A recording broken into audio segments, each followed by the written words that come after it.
So, first let me tell you a little bit about my family and our dependence on Social Security. My grandmother lived here in Vancouver for many years. She lived out on 4th Plain by the old Fred Meyer, for those of you who are from around here and know where that is. For decades she lived out there. And she died about 2 years ago now when she was 100 years and 8 months old. Wow. My grandfather had died in 1972. So she was a widow for a very long time. And she had Social Security plus $50 a month from my grandfather's pension. So it was Social Security plus $50 was her entire income through that entire period of time. Until she died, she got Social Security every single month, and it went up a little bit every year with inflation. So she died before last year when it didn't go up.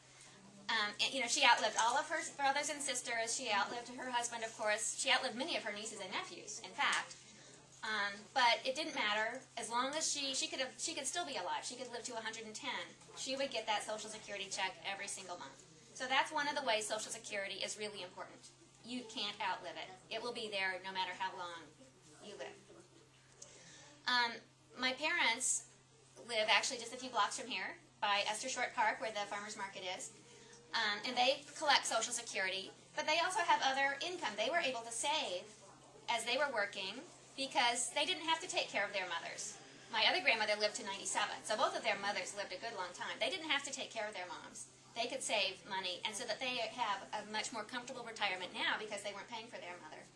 And then I actually benefited directly from Social Security. My husband died when our boys were 9 and 11 years old. And so my boys received Social Security survivor's benefits until they were out of high school. When my husband died, I was just working part-time.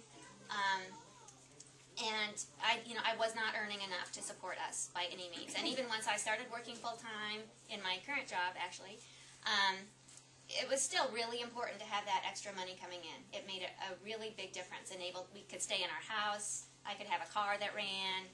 I could buy new sneakers for them when their sneakers got holes in them, which seemed to happen about every other week.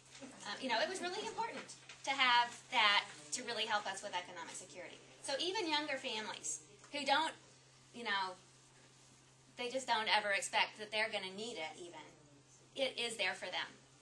I know somebody here said she had gone on disability leave. Social Security is also there for working families if they become disabled. And it doesn't just go to the worker who's disabled. The children, the other family members can also get benefits through Social Security. So it's a really critically important system. The way it functions is something that does provide a level of economic security. Not a level of luxury, but it provides a real stable base that is critically important. Now, we've heard a lot about how the baby boomers are going to bankrupt the system. We just can't sustain it in the future. But